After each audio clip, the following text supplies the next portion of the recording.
حدود اربع تھا، اس کا تسلسل ایسے بڑھتا گیا کہ فلسطینی مسلمانوں کو اپنے علاقوں سے زبردستی نکالا جانے لگا، ان کا تسلط قائم ہو گیا، زمینیں جب انہوں نے لے لی، خرید لی، زبردستی نکالا جانے لگا۔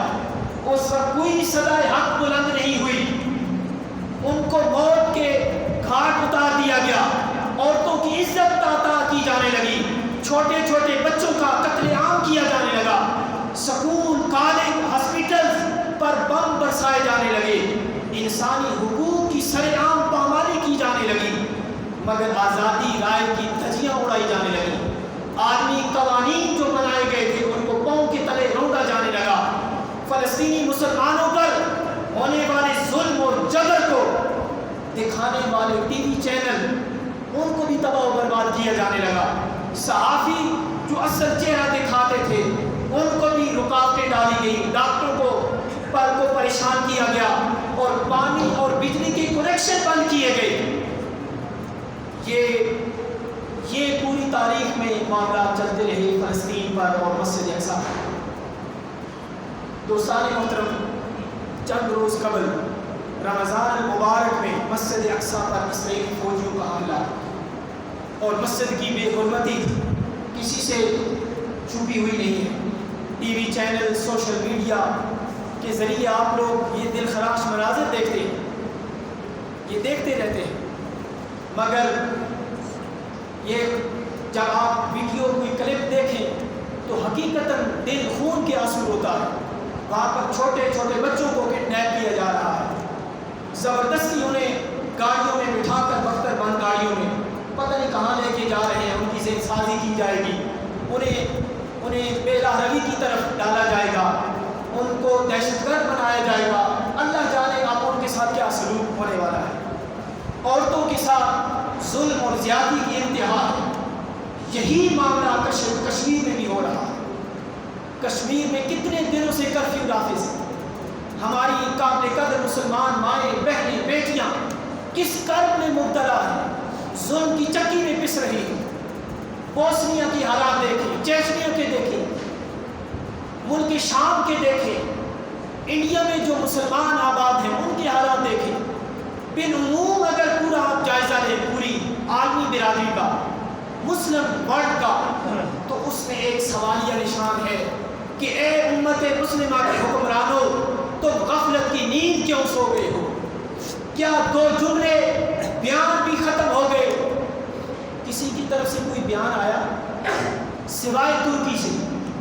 کسی مسلم ممالک کے حکمران نے کوئی بیان تک دینا گوارا نہیں کیا۔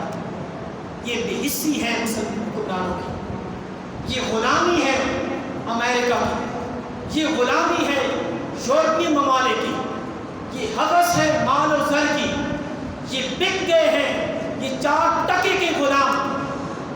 ان کے اندر نہ عشق مصطفیٰ رہا، نہ مسلمانی کا وہ جذبہ رہا، نہ حضور کی یہ امت جو پس رہی ہے اس کو نجات دلانے کا کوئی جذبہ رہا، نہ سلطان صلاح الدین ایوبی کا وہ جذبہ رہا، وہ سلطان نور الدین زنگی کے وہ جذبات ختم ہو گئے، وہ محمد بن قاسم کی جو جلغار تھی، 18 سال کا جوان، لیکن دہشت اتنی کہ جہاں سے گزرتا وہاں سے فتوحات ہوتی چلی جاتی تھی۔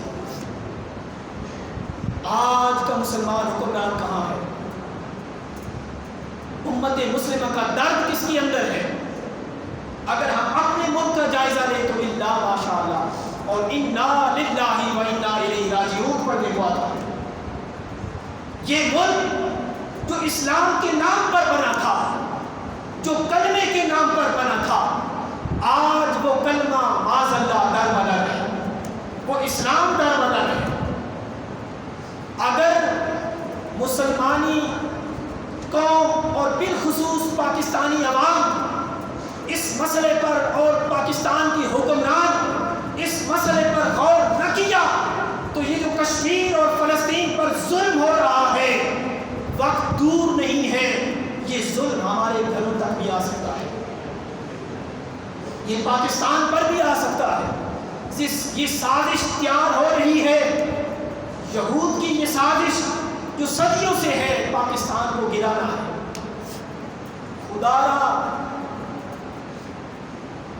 ہمارے حکمران ہوش کی ناخن لیں اور یہ جو بے حسی ہے اس کو ختم کیا جائے اور مظلوم امت پر رحم کیا جائے اور فلسطین کے جو مرد عورتیں بچے بے سر و سامانی کی عالم ہے ان کی مدد کی جائے۔ یہ قرآن کا فیصلہ ہے کہ یہود ہمارے یہود و نصارہ کبھی بھی دوست نہیں ہو سکتے۔ آپ نے دیکھا کہ ہر گھڑی میں مشکل گھڑی میں یہ ایک دوسرے کا ساتھ دیتے ہیں۔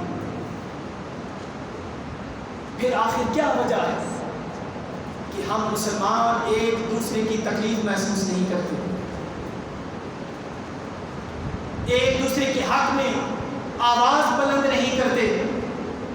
آخر ہماری صفوں میں اتحاد و یکجہتی کب آئے گی؟ فلسطین و کشمیر، مصر، شام، لیبیا اور عراق میں بسنے والے مسلمانوں کی چیخ و پکار کیوں نہیں جھنجھوڑتی؟ ہماری مائیں، بہنیں، بیٹیاں ہمیں مدد کے لیے پکار رہی ہیں۔ آخر کب محمد بن قاسم اور سلطان صلاح الدین ایوبی کی آواز بن کر مدد کریں گے؟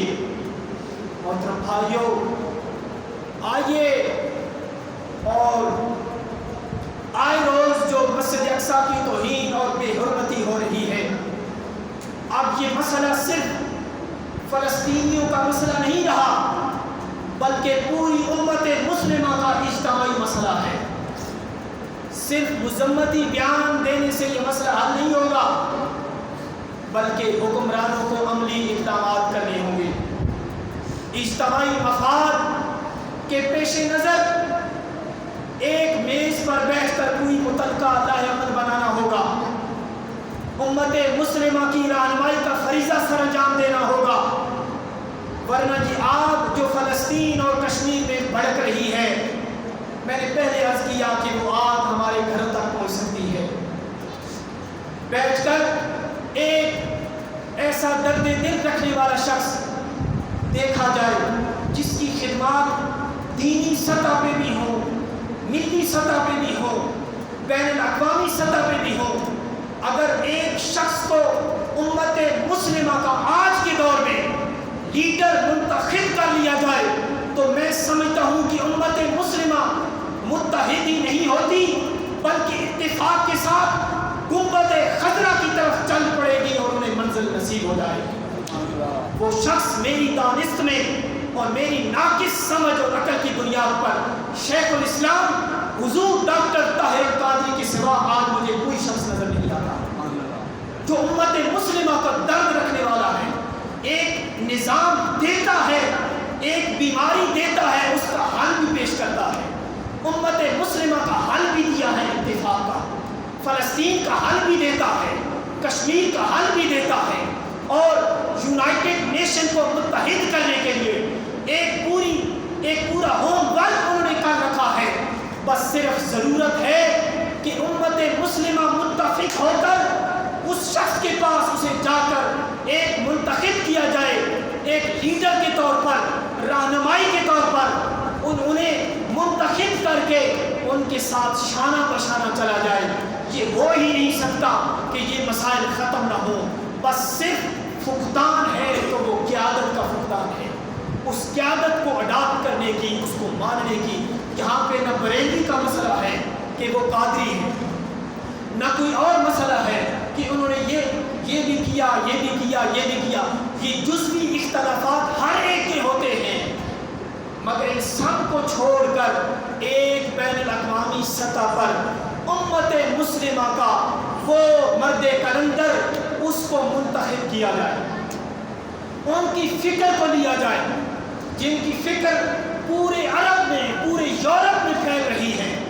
لوگ یونیورسٹیوں میں ان کی کتابیں وہاں پہ رکھ رہے ہیں، جیلوں میں ان کی کتابیں پڑھائی جا رہی ہیں قیدیوں کو، مگر افسوس کہ اے امت مسلمہ اور اے پاکستانی قوم، تو نے اپنے لیڈر کو پہچانا نہیں۔ ساری دنیا پہچان گئی مگر پاکستانی قوم نے پہچان نہیں کی کہ اس شخص کا اٹھنا، بیٹھنا، مرنا، جینا سب کچھ گنبد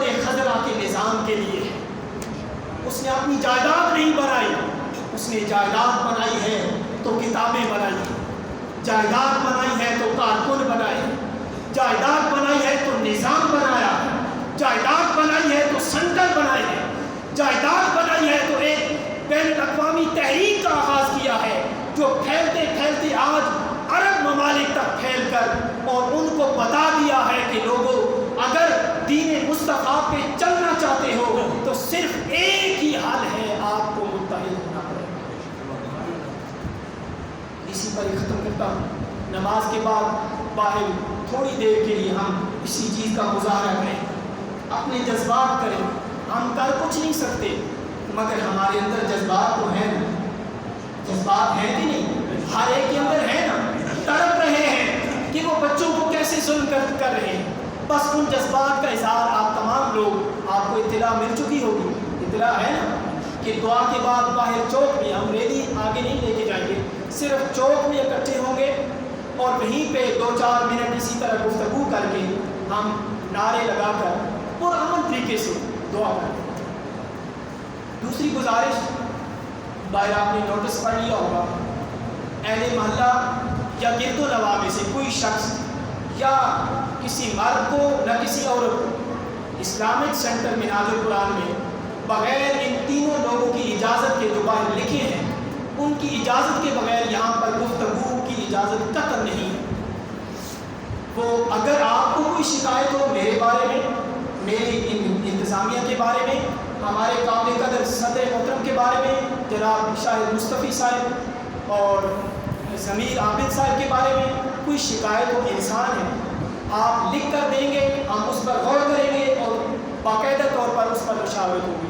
ایسے کسی کو بھی قطعا اجازت نہیں ہوگی کوئی یہاں آ کر یا بیسمنٹ میں جا کر انتشار پھیلانے کی کوشش کرے۔ اگر کوئی مسئلہ ہے وہ ہم سے تینوں سے ڈسکس کریں اور وہ بیان کریں۔ آخری گزارش، آج اسی طرح حفظ اور ناظرہ کی کلاس کا آغاز ہے، الحمدللہ کافی بچے بچیاں کچھ رابطہ کر رہے ہیں، کچھ کنفرم ہو گئے ہیں۔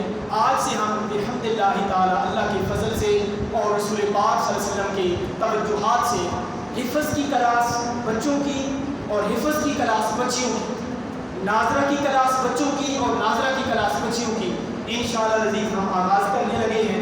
آپ لوگوں سے بھرپور تعاون کی درخواست ہے۔ تعاون جب میں نام لیتا ہوں تو صرف یہاں پہ پیسہ نہیں ہوتا، پیسہ میں کوئی چیز نہیں ہے، آپ کی اچھی خواہشات کی مجھے ضرورت ہے، اچھے آپ کے خیالات کی مجھے ضرورت ہے، اسلامک سینٹر سے ہمدردی کی ضرورت ہے، تعاون کی ضرورت ہے۔ یہ اسلامک سینٹر جو سال سے بنا ہوا ہے، اس کا اصل مقصد بچوں کو تعلیم دینا تھا، وہ شروع ہی نہیں ہوا بدقسمتی سے۔ آج اس کا آغاز ہے۔ آپ تمام لوگ بزرگ، میرے بھائی، میری مائیں بہنیں جہاں تک آواز سن رہی ہیں، آپ دعاؤں میں شامل رکھیے گا اور قدم قدم پر ہماری رہنمائی کیجیے گا اور ہمارے ساتھ شانہ بشانہ ہو کر چلنا ہے۔ یہ بڑی لمبی منظر کا آغاز ہم کرنے لگے ہیں، اللہ کی توفیق سے انشاءاللہ العزیز میں بڑی باتیں کرنے کا یہاں پہ قائل نہیں ہوں۔ انشاءاللہ وقت آئے گا اور تھوڑا سا وقت گزرے گا، آپ کو اس کی تبدیلی محسوس ہونا شروع ہو جائے گی۔ آپ کے بچے اچھا قرآن پاک پڑھنا شروع کریں گے، تجوید اور قرات کے کورسز کریں گے، ہم ترجمۃ القرآن کے کورسز کریں گے، تعلیمی ایک ماحول شروع ہو جائے گا۔ لیکن اس کی بنیاد آج پہلی اینٹ ہم رکھ رہے ہیں، اس کے لیے بھی دعا کریں گے اور آپ لوگوں کی تعاون کا بہت بہت شکریہ۔ وآخر دعوانا ان الحمدللہ رب العالمین۔